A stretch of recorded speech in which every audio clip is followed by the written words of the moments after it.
여러분 안녕하세요. 6월 30일 여의도 펀드매니저TV 금주 시장 전망 및 투자 전략 시작하도록 하겠습니다. 네, 여러분 잘 지내셨습니까? 네, 아주 날이 좋은 모처럼 화창한 그런 주말입니다. 네, 일요일이죠. 여러분들 잘 쉬고 계시죠? 저는 어제 이제 우리 스터디 모임, 정규 스터디 모임이 있었는데 여의도에서 제약바이오, 반도체 이 두 가지를 가지고 있는데 제약바이오 연오래 애널리스트셨는데 굉장히 PT를 잘하고 공부가 많이 된 그런 모습이었습니다.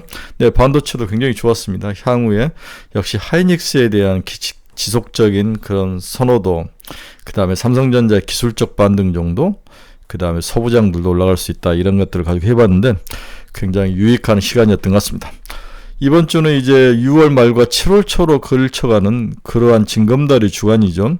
이제 지난주에 주 중후반에 우리가 갑작스런 이제 좀 하락 장세, 조정 장세가 나타났는데 이걸 어떻게 우리가 극복할 것인가, 이 조정 장세를 어떻게 볼 것인가, 여기에 대한 투자 전략은 뭔가, 어떤 종목을 또 사거나 팔아야 되는가, 이게 우리의 이제 가장 중요한 핵심 포인트들인데 이러한 부분들을 중심으로 한번 같이 나눠보도록 하겠습니다. 금주 시장 전망 및 투자 전략 출발해 봅니다. 7월은 전체적으로 시장에 대해서 중립으로 봐야 된다. 지금까지 보면은 우리가 작년 7월 12일부터 주가가 꺾이기 시작했죠. 네, 아주 공포의 12일이었는데 작년 7월 12일부터 주가가 꺾이기 시작했던 모습이 있는데 올해도 살짝 그런 기운이 좀 보이는 거죠. 왜 그러냐면 1, 2, 3, 4, 5, 6까지 쭉 달려오다가 7월부터는 좀 쉬어가는 모습. 당연히 시기적으로 들었고 가격적인 측면으로 그렇고 밸류에이션 측면에 들었고 쉬어가는 자리인 것은 사실이다. 이걸 이제 자연스럽게 받아들여야 되는데 지금 우리는 아주 강한 강세 장세를 맛보는 과정에서 나오는 그러한 조정이기 때문에 여기에 대해서 살짝 두렵기도 하고 먹었던 것들을 많이 토해내지 않을까 이런 생각들이 교차하는 거죠. 이러한 어떤 두려움이 섞이는 그러한 7월이다 봐야 될 것 같아요. 저는 개인적으로 추가 조정은 좀 더 이어질 타다. 가격 조정 플러스 기간 조정이 함께 올 것 같다. 추가적인 가격 조정은 좀 더 이루어져야 될 것 같고 여기에 기간 조정까지 섞여서 나올 것 같다. 그래서 저는 7월 중순까지는 7월 15일 정도까지는 장을 좀 조심해야 되는 게 아닌가, 그런 개인적인 생각을 가지고 있습니다. 이제 2분기 실적에 집중해야 되죠. 7월 7일부터 삼성전자 실적이 발표되고 또 7월 말경부터 본격적으로 기업 실적이 발표되는데 한 달간의 7월 초부터 7월 말까지 한 달간의 이제 실적 발표 전까 시간이 있는데 이 시간은 상당히 시장을 먹고 터지고 변동성이 있는 그런 구간, 미국의 영향을 더 많이 받을 그런 가능성, 이러한 염두를 두고 금주 시장 전망 및 투자 전략 출발해 보도록 하겠습니다. 구독, 좋아요 많이 눌러주십시오. 네, 금요일날 미국 주식 시장은 다우는 1% 상승, 나스닥은 0.52, S&P 500은 0.52, 굉장히 나름대로 중간에 이렇게 이제 하락을 했는데 장 막판에 돌려 세우는 모습은 상당히 시장이 강세장이다, 불리시하다, 이걸 의미해주는 장세라고 볼 수 있습니다. 끝은 그렇게 나쁘지는 않았다. 전일 시장에서 우리에게 가장 중요한 포인트는 S&P 500이 이제 신고가를 뚫고 올라왔다는 거죠. 6,173포인트, S&P 500이 신고가를 뚫고 올라오는 점. 여기 때 이제 굉장히 힘들었는데 이걸 뚫고 전고점을 뚫고 올라가는 그러한 모습, 아주 강한 장세. 여기서 우리가 두 가지를 늘릴 수 있어요. 추가로 상승할 수 있을 것인가 하나, 미국 주식시장이 추가 상승 여부. 두 번째는 혹시 한국에서 돈이 빠져나가는 게 아닌가, 코리아에서 돈이 빠져나가서 아메리카로 가지 않을까, 이 두 가지 점을 눈여겨봐야 된다는 거죠. 만약 미국 장세가 계속 좋다면 당연히 한국에서 돈이 미국으로 빠져나갈 가능성도 굉장히 높아 보이기 때문에 계속 외국인들의 투자 매매 패턴과 수급을 체크해야 될 것 같습니다. 네, 금요일날 미국 달러는 0.28% 상승하며 97.03 달러 강세의 모습을 보였습니다. 금리 한번 볼까요? 2년짜리는 3.744, 2.6bp 상승, 10년짜리는 4.274, 2.9bp 상승. 금리가 금요일날은 소폭 상승해서 올라오는 모습. 주중 내내 하락을 하다가 어제만 모처럼 상승해서 올라왔다. 금요일날 이렇게 볼 수 있네요. 네, WTI 가격을 봐도 65.52달러, 0.43% 상승하면서 끝이 났습니다. 아주 75달러까지 가다가 10달러 정도 빠진 후에 다시 반등에 올라오는 그런 모습. 그러나 큰 반등은 아니다라고 볼 수 있습니다. 금요일날 시장에서 우리가 이제 가장 놀랬던 종목은 팔란티어죠.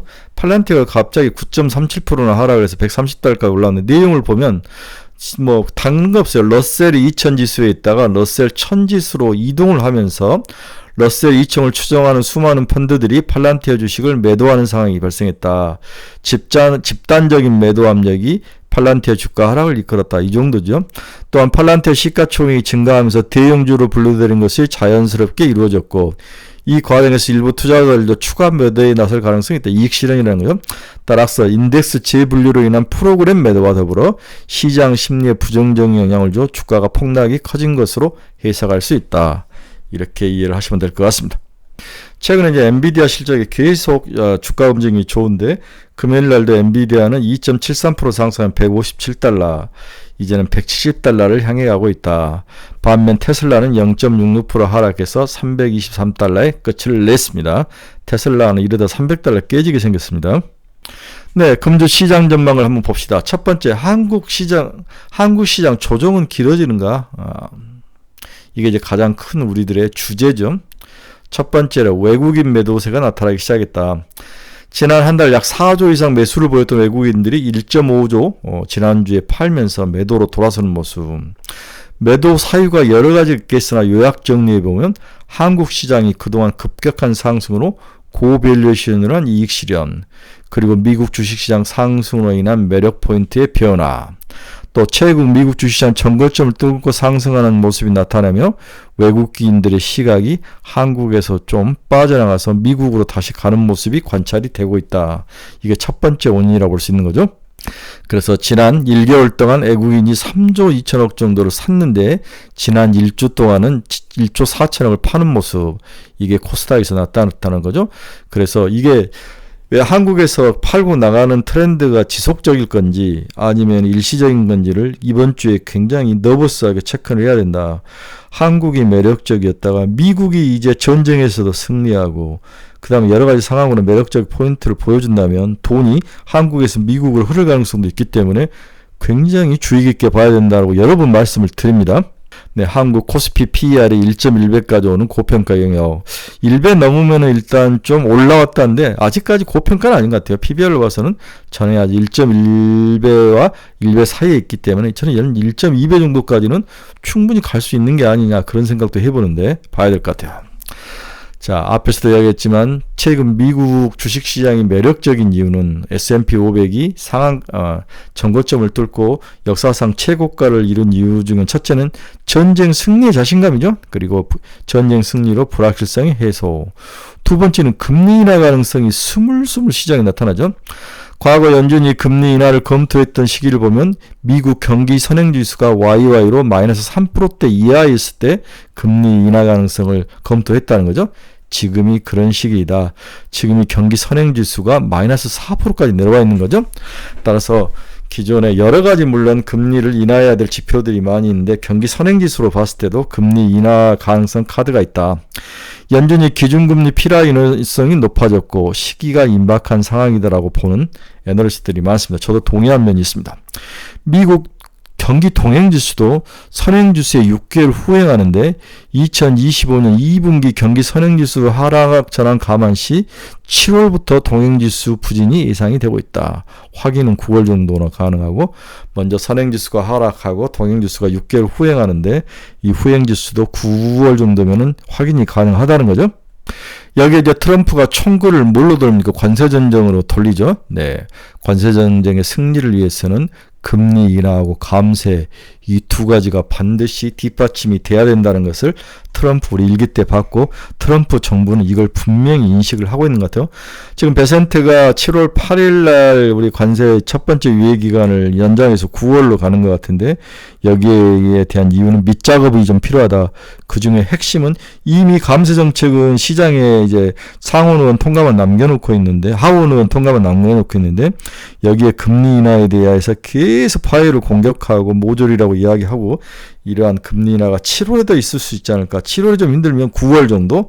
그래서 감세와 금리 인하를 9월에 확정을 짓고 그 다음에 관세에 대한 최종에 대한 숫자를 실행하는 확정하는 그러한 작업. 그 이후에는 이제 내년에 있을 다음에 중간선거의 관리에 들어가지 않을까 그런 생각을 해보는 거죠. 네, 이런 시나리오가 있다고 이해를 하시면 여기에 금리 인하는 반드시 필요한 것이다. 금리 인하는 결국 주가 상승으로 가기 때문에 미국 시장이 매력적으로 들린다는 거죠. 그래서 최근에 경제 선행지수가 3%를 찍으면 원래 과거에 경기 인하를 해서 다시 치고 올렸는데 지금 마이너스 4%까지 동행지수가 이제 내려오는데 이게 한 9월 정도면은 동행지수 하락도 볼 수 있다. 이 이야기를 하고 있습니다. 금리 하락의 여건이 무르익어가고 있다. 또한 미국 시장이 매력적인 것은 금리 인하 유도를 위해서 금융규제 완화책을 실시한 거죠. 주식시장으로 돈을 들어올 수 있게 만드는 건데 이게 SLR인데 보완 레버리지 비율이라고 해서 티어1 고퀄리티 자본을 총자산 분모에 두고 고퀄리티 자본을 분자에 드는 그러한 모습. 이게 이제 기존의 비율이 5%였는데 이것을 3.5에서 4.5%로 1% 정도 좀 내려주겠다는 거죠. 그렇다면 고퀄리티 자본을 좀 쌓는 게 좀 완화가 된다면 이 돈이 어디로 가나 국채로 가고 이 국채가 시장으로 돈이 몰려 들어가면 결국 금리가 인하가 되고 금리가 인하가 되면 뭐가 올라갈까? 주식시장이 올라가는 그러한 선순환 구조. 이게 미국이 SLR 보완자본 비율을 5%에서 3.5나 4.5로 내리겠다는 이야기를 시장에서 FOMC 패드가 이야기를 한 거죠. 패드가 이야기를 했습니다. 그래서 최근에 가장 SLR 완화책을 발표하는 게 코로나19 팬데믹 당시로 연준은 2020년 1분기부터 2021년 1분기까지 총 자산 계산 시 미국 국채와 연준 예치금을 제외시켜 줬다는 거죠. 네. 그래서 보완자본을 좀 완화시켜 주면서 이게 돈이 주식시장에 흘러가는 모습을 보여줬다는 겁니다. 이게 미국 국채 매입 수요 확보를 위해서 금융규제 완화 방식을 언급했는데 미국 주요 은행의 SLR 비율을 보면 옐스파고가 6.8로 제일 높고 뉴욕 멜론은행 6.2, 시티그룹 5.8, 모건 스탠리 5.6 이런 식으로 했는데 이것을 3.5까지 완화시켜주겠다는 거죠. 남은 돈으로 국채를 사라. 네. 은행 SLR 규제 하나 코로나19 팬데믹 당시에도 실행을 했었다. 네. 2020년 1분기에서 2021년 1분기까지 SNR 계산 시 분모에 해당하는 총 자산에서 국채와 연준 예치금을 제외시켜주면서 상당히 돈에 대한 여유적인 그러한 모습을 보이면서 이게 이제 국채시장으로 들어가고 주식시장으로 돈이 빨려 들어간 거죠. 따라서 SNR 규제 완화 시 미국 시중은행의 돈이 국채 매입으로 들어가고 코로나 시전 미국은행의 국채 보유 금액이 그때 0.9조 달러에서 SLR을 좀 풀어주니까 1.3조 달러까지 국채 비중이 늘어났다는 거죠. 그만큼 국채를 샀다. 2025년 3월 이후 미국 은행들의 국채 보유 금액은 꾸준히 지금 증가하고 있습니다. 3월 현재 1.75달러에서 5월 현재 1.87달러까지 상승 중이죠. 향 국채 매입 수요 확보를 위한 정책이 논의되고 있어서 기간 프리미엄 상승이 제어될 가능성이 높다고 판단된다. 장기 금리가 하락한다는 이야기죠. 자, 다시 한국 시장으로 돌아와서 강세장에서는 언제든지 주가 조정은 비일비재한 일이었다. 이렇게 본다면 아직까지 강세장이 끝나지 않았다는데 방점이 찍혀 있는 뉘앙스다라고 볼 수 있습니다. 고점 대비 최소 마이너스 5% 이상, 평균 마이너스 10% 이내로 자주 나타났다. 현재 코스피가 역사적 고점을 형성하는 국면에서도 조정이 발생을 하고 있는데 상승 시기마다 편차가 크긴 하지만 고점 대비 마이너스 10% 정도의 지수 조정은 경험을 했었다.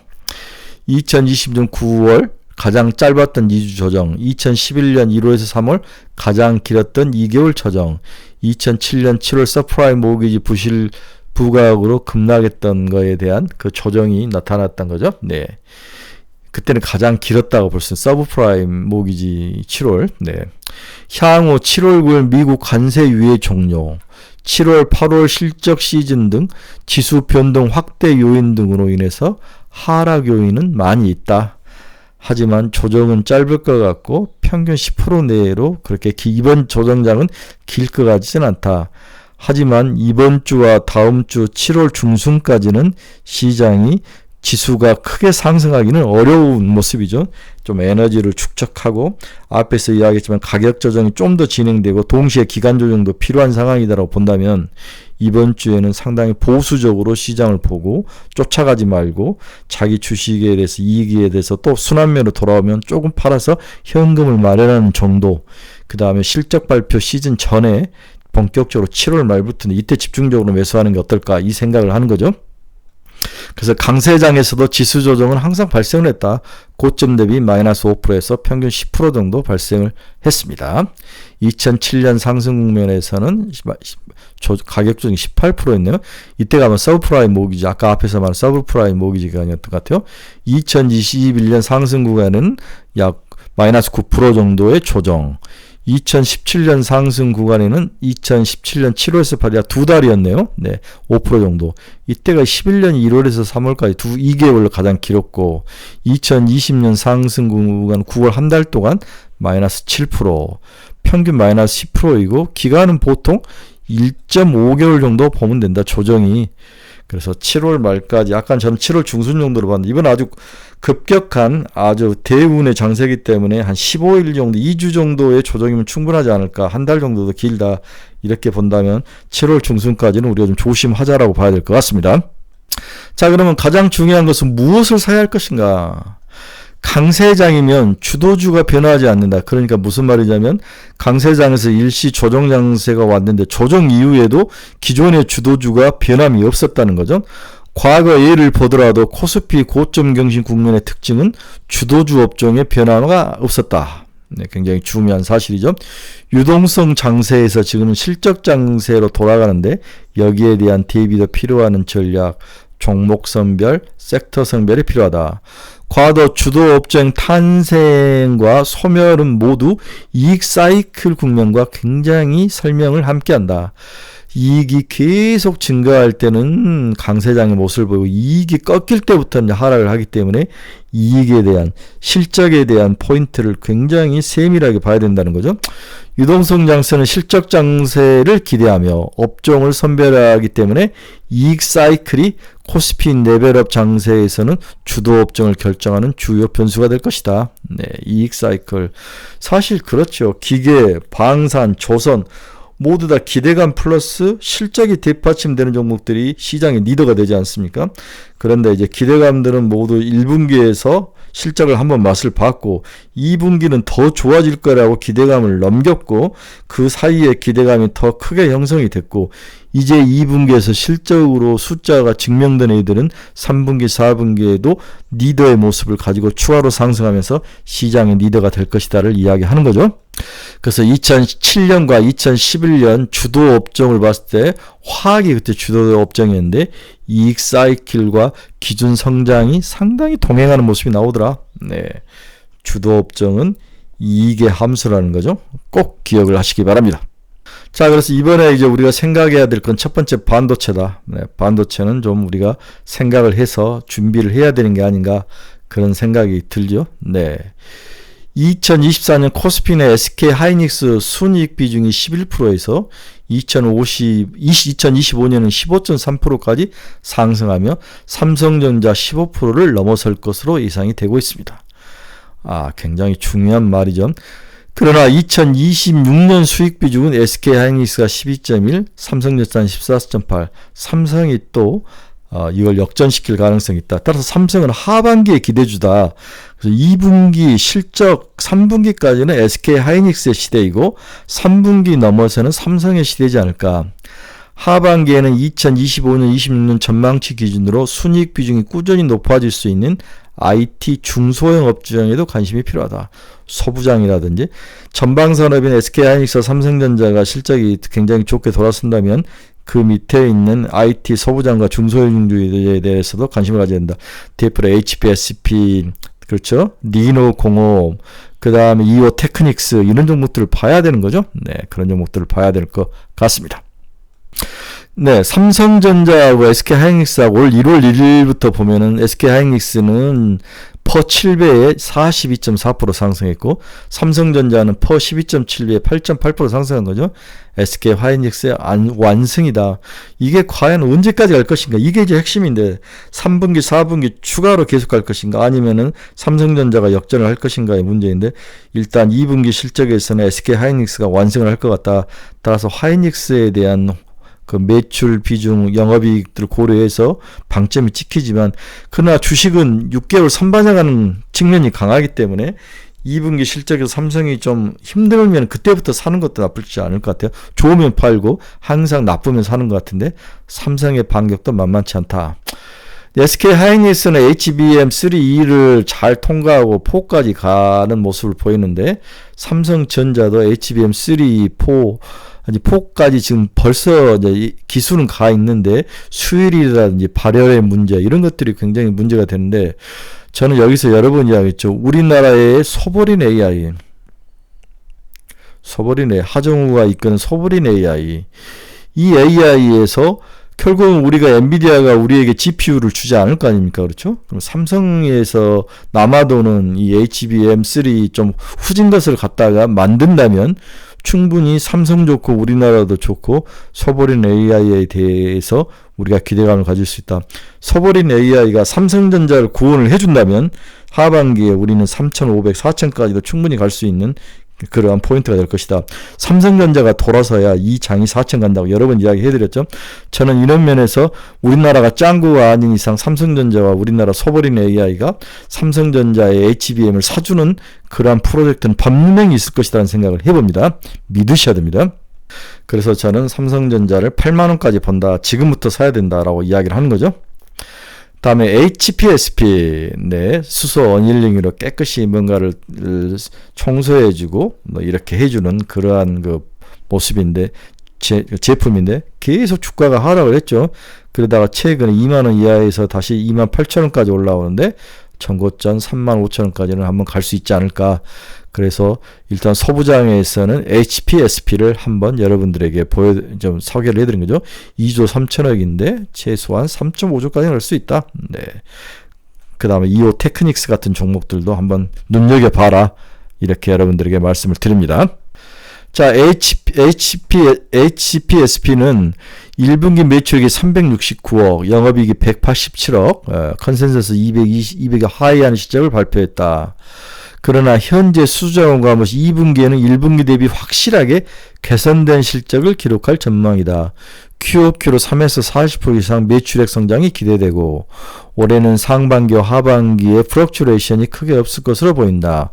올해 영업이익률은 R&D 비용 증가에 따라서 2023년 4%에서 7% 수준 올라오고 플랫하거나 0.5, 0.7% 하락 수준일 것이다.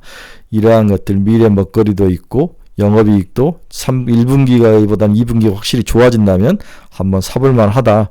이렇게 해서 HPSP를 여러분들에게 소개시켜 드리는 거죠. 분기 영업도 1분기에는 187억, 2분기에는 257억까지 올라가죠. 3분기도 285억. 괜찮습니다. 작년에 939억의 영업이익, 올해는 995억, 거의 1000억이 나오고 내년에 1200까지 올라가는 확실한 이익이 턴 올라온다는 모습. HPSPC를 여러분들에게 소개시켜 드립니다.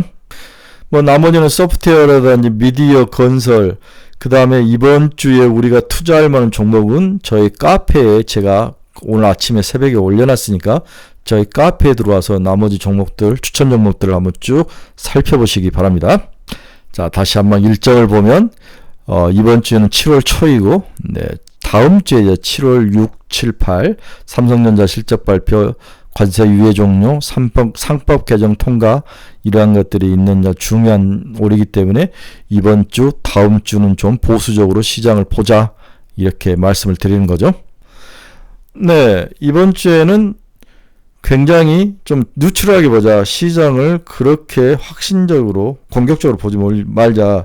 앞에서도 이야기했지만 상승장에서도 기간 조정이 나타나면 최소한 한 달 정도의 조정은 받고 올라가더라. 기간적으로 그렇고 따라서 가격 조정이 좀 더 일어나야 되고 기간 조정이 함께 일어나야 되기 때문에 보수적으로 시장을 봐야 된다. 이게 이제 제가 드리는 결론 핵심이라는 거죠. 따라서 이번 주에는 지수 배팅보다는 종목 배팅, 그중에서 반도체라든지 제 카페에 올라가 있는 여러 섹터들을 한번 쭉 보시고 2분기 실적 발표가 20일 넘어서 발표되기 때문에 한 3주 비지 않습니까? 그 사이에는 중립적인 스탠스를 가지고 봐야 된다.